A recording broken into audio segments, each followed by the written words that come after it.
Long time no see. I mean, I don't know how to behave around people. I really don't, man. But we were targeted by criminals. We've got to change some legislation so that when people get out of prison, man, they're not discriminated against in the job market. They've done their time. Let it go. Forgive.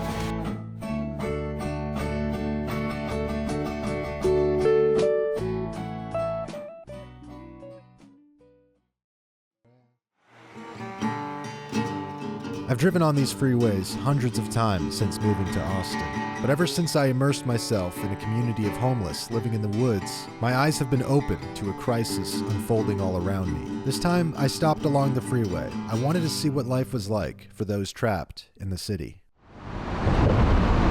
A road named White Blvd is a hub for the city's metro bus system. It's also an epicenter for Austin's growing homeless population, who find shelter beneath a freeway underpass. One day, while I was filming on White, a woman approached me on the sidewalk with a message she was eager to deliver. You need to teach somebody just the most basic of life skills to get them to the point where they can live within four walls and a roof. I own a secondhand camping and outdoor store, and I've been broken into multiple times. I'll be happy to give you socks or a pair of shoes. Just don't take it. Yeah. It's a lot harder to live a traditional life like we do than that. On the other side of White, the homeless people camped out under the freeway seemed just as desperate for solutions.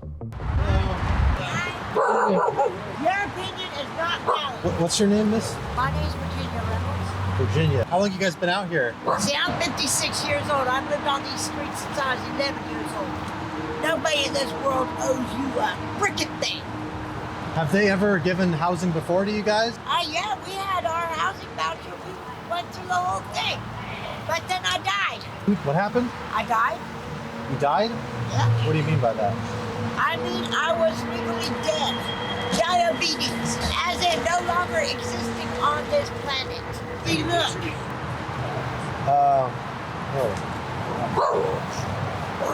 That piggy went to the market but didn't come home. I told these people a long time ago, I don't want a hand out. I want a leg up. Just let me get up where I can do what I need to do for myself. You got your family up. We're all a big man. Is there anything that you don't like about the program, like the housing program? The fence around it and the guards. We don't like to be caged up. I mean, they pay taxes. Where does our taxes go? Not to help people like us. They really need it. Around 15 years ago, Nancy bought a house here for her mother to live in. That was back before the tech industry moved in, when Austin was a much smaller and more affordable town, when neighborhoods were not yet overrun by homelessness as they are now. Nancy invited me to her home, where a recent break-in left her family fearful and outraged, especially her sister, Edie. I'm enraged and disgusted by what I see. Young people that are capable of working but are already enmeshed in a culture of begging, doping, tweaking, putting their hand out. I don't see any work, and I'm angry that neighborhood children can't even attend a school. We have free food for bums. Sorry, I hope I'm not offending anyone with my statements, but I'm disgusted. Just down the street from Nancy's house, there's a church taking matters into their own hands. Some view their charity as enabling the crisis, but I wanted to see the homeless perspective, so I took a trip to Sunrise Church. Oh, what is that? What is this? Oh, this is Sunrise. Yeah. My camera drew some suspicion from the crowd. Some were questioning my intentions. You don't think it's right? No. Should they just hold it in? Before they let it out on the wrong person. Some made it clear they didn't want to be on camera, and others were eager to share their stories to whoever was listening. This church area, how do you like the community out here? Man, I love what they doing here. I like what they doing. They doing God's work, and they need more people to do it. You feel me? I love it. Are you homeless yourself, or? I'm homeless. Yeah, I ain't got nowhere to stay here. I mean, I have my tent. My tent is sitting right over here. All that, those belongings over there. So everything you own is in those? It's in that stuff right over here. What I see out here, and it's, you got a lot of people move from California, big companies and all that, New York and all that. You feel me? They can put their money into this here. You know what I'm talking about? about? Man, God is everything. Jesus Christ is everything. He is my breath. So yeah, he the reason I'm leaving. He the reason you standing here with a microphone in your hand. If it is a real microphone, if people can do more giving, you know what I'm saying? More blessings. As praises go up, blessings come down. It's better to give than to receive. So thank the Lord and give. But you know, it's not a shortage on love here. I see a lot of opportunity here. Meeting the homeless at the church opened my eyes to the range of people impacted by homelessness. What struck me the most was meeting the kids fresh out of high school that were kicked out of their homes and left on the streets. Nice to meet you, Greg. What's your name? John Henry III. John Henry III.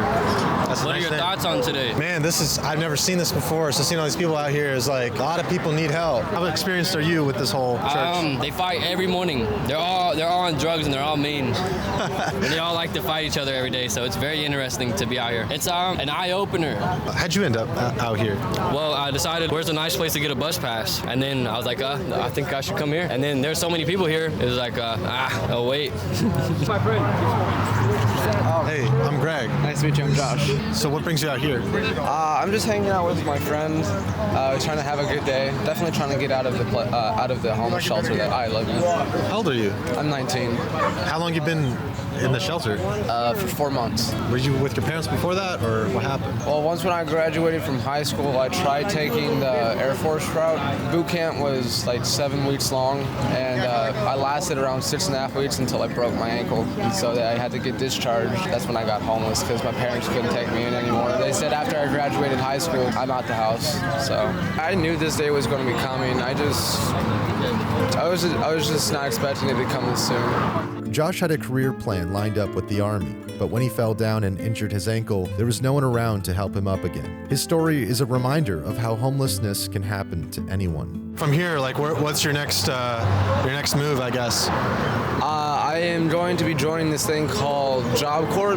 It's where they give people my age and up a house to sleep and 3 meals a day for free, and they pay you to take their courses like construction or mechanical engineering. They pay you weekly. Thank you. Hearing that Josh had a plan to move forward gave me some hope, and while he can't change his past, I think his optimism will carry him far. As the homeless crisis grows, it raises many questions about the future of society and what it's going to look like if these problems are not addressed. Searching deeper, I found answers in the most unexpected of places. Looks like everything fucking fell over. I heard it, and I ducked down. They laughed at me. During the worst of the Texas freeze, Bruce's camp ran out of fuel for their heaters. In freezing cold temperatures, they need a steady supply of propane, and I heard whispers of a man named Preacher who provides them with it. Preacher, he helps out every day? Or? Yeah. As much as he can. Yeah, he helps everybody that he can when he can. He wants to keep it mainly just people that are out here on the street doing the work to help our brothers and sisters that are out here. We're family. Hey, man. Tell him about the food truck. I'll tell him about it. Gotta do this. I live in... You're welcome. Bye, Daddy. My name is Danny Henderson. I'm known as Preacher on the Street. Been on the streets since 1983 and lead a ministry called Team 888. What we're about is about the homeless being a part of their own solution and serving others who are also homeless. There's 13 trucks that go out with volunteer crew every day, and out of the 390, we're the only one with an all-homeless crew. Working with an organization called Mobile Loaves and Fishes, Team 888 hands out food to homeless camps scattered through the city and surrounding woods as part of an initiative Preacher calls Street Ministry. When's the next time you guys are going out?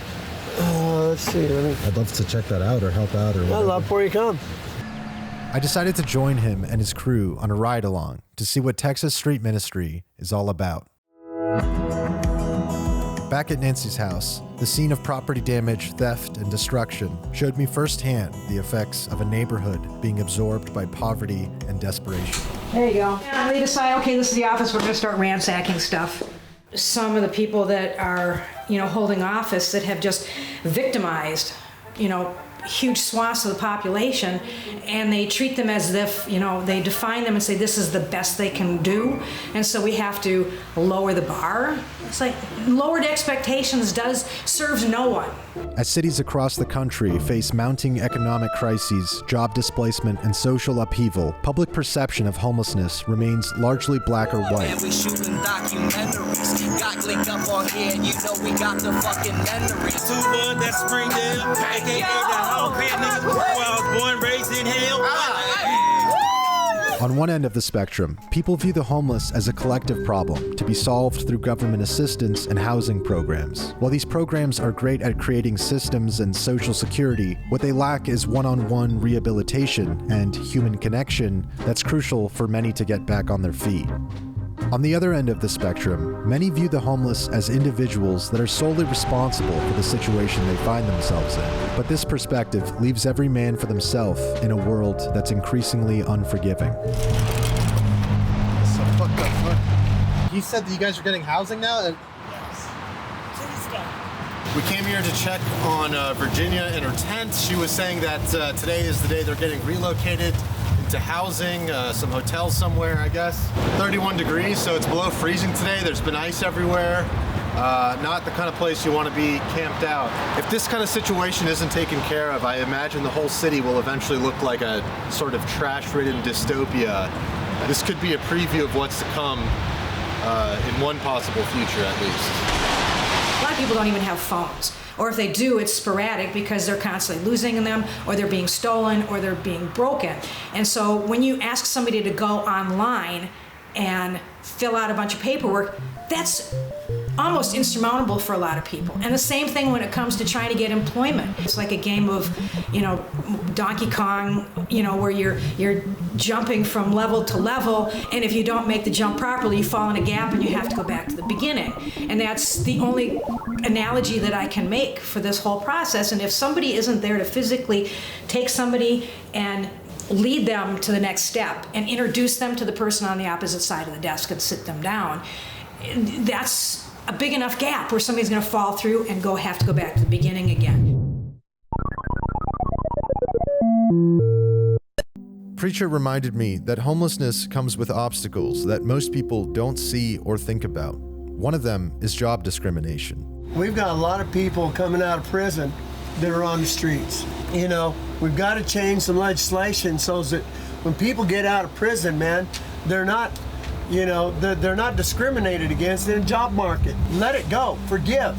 Employers have a stigma against hiring people who are residentially challenged, making it hard for the homeless to find steady work, even if they're looking for it. And for the homeless that make it out of prison and strive for a better life, society greets them with a system that doesn't forgive and doesn't forget. Join hands. Our God, our Father, the God and Father of our Lord and Savior, Jesus Christ, we come before you. I was uncertain about Preacher's method of street ministry, but I did see a belief in forgiveness, and that gave me hope.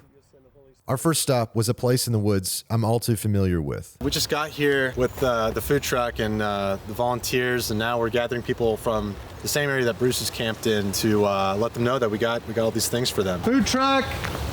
Got the food truck out here. Food truck's out! Once we spread word that the food truck was around, people from camps all over the woods showed up for a bag of food and supplies. The crew of Team 888 are all homeless. They are known around these parts and familiar with the regulars that come by. Hey, love respect. How are you doing? How's it going? Oh, wow. Hey. So, long time no see. Nash. I'm Spruce. I know. I know you are. Love and respect. You doing good? Man, I need to be quiet. But yeah, well, I don't know how to behave around people. I really don't, man. I didn't realize I was standing out, but yeah, it's been brought to my attention. I should shut the fuck up. Oh, well, whoever said that should probably shut the fuck up too. I was afraid. It was just the way it was said. Bruce once told me he was a dear friend of his, and I wanted to talk with him more, but he seemed anxious, and there were other camps depending on us, so we had to move on. Hey, Johnny, I'll be in your camp later. Couple hours. You guys know what camp we're going to? You wouldn't know if I told you. Just follow me. Upon arriving at the second stop, Preacher immediately recognized one of the more chaotic individuals, and I could feel the tension in the air. Please no. Oh, this is driving. You ain't got a license sheet. Hey, we're on TV. Hell no. Put that back there. Okay, that's 2. There's more. I believe he's 5. First, when they did the movie The It, you had to dress like a clown to go see it in Austin. I didn't have to dress up. You didn't have to dress up. Right. So what do they call you around here? I'm Pappy the Clown. I'm Pappy the Clown, ATA. I'm the baddest clown in town. Clown Posse ain't got shit on me. Hey, ain't I the town clown? In my interactions with filming the homeless, my camera is met with a range of people. Some greet me with excitement, others shy away, and some become hostile. In rare cases, there are those that embody all three. Pappy the Clown is one of them. Oh, shit. Oh, and I play with the Texas Caterpillars. Pockets of nature are plentiful in Austin, and it's where many homeless find refuge from the city, including one of our own crew members, Nash. How many people live out here? Oh, it's just me and my boyfriend and our 3 dogs. I felt like if you wanted to live well, you should live hidden. Too many people in one area draws too much attention, and I think I'm closer to getting my ID and getting a job than I am to getting housing. We dropped her off at her tent at the edge of the woods, where the sight of encroaching development reminded me of how quickly the city is changing. Like I said, I'm not just holding it for you to look at. You went and got it. Get back over here. Outside of the camps, there were a few lone homeless that we stopped for along the way. One of them was a close friend of Preacher's who lived off the beaten path. Sorry, but the person you called has a voicemail box.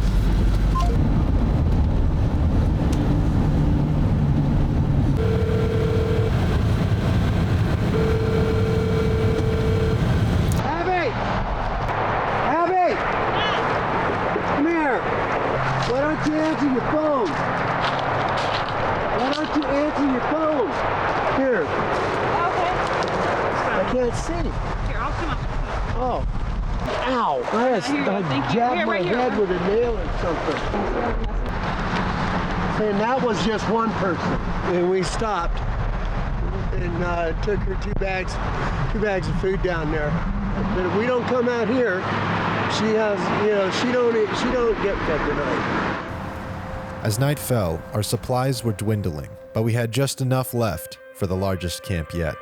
Our final stop was near a busy intersection where the homeless were spread from the streets to a patch of forest, tucked away behind the back of a liquor store. I gotta make a phone call.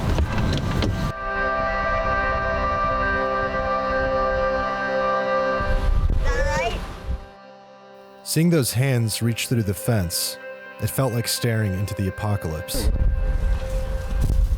Seeing the truck emptied out, it felt like a weight was lifted off my shoulders. There was a sense of relief in knowing that because of our efforts, hundreds of people were fed that night.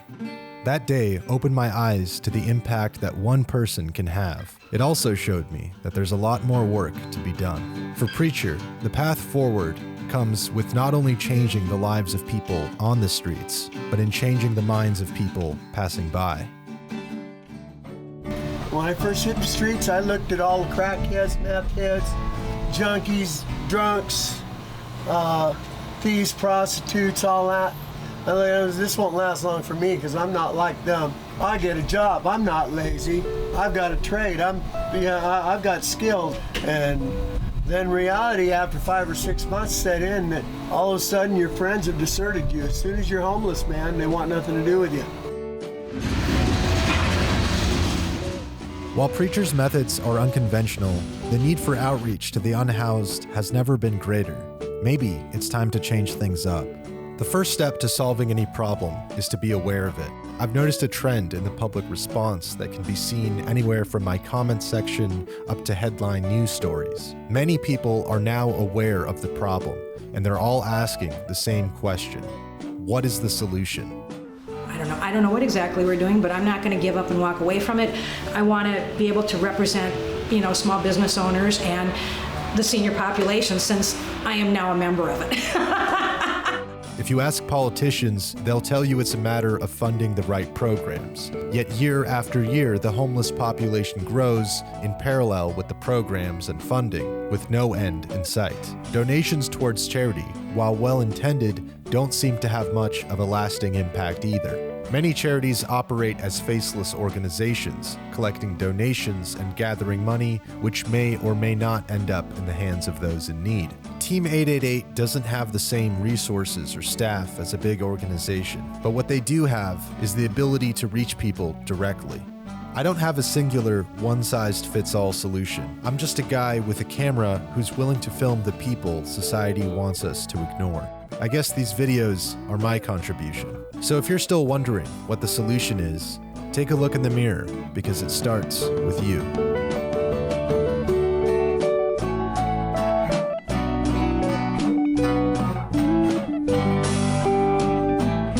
If you enjoyed watching this video and want to see more, I've partnered with a platform named Zarda to post an exclusive extended cut. For just 50 cents, you can unlock the director's cut of this video, which includes never-before-seen footage, extended interviews, and personal stories from filming. As a bonus for unlocking the video, I'm also inviting viewers to join me at a watch party where I'll be commentating the extended cut and hanging out with viewers like you. Click the link in the description to check out Zarda and my Patreon for more. Thanks for watching and supporting me.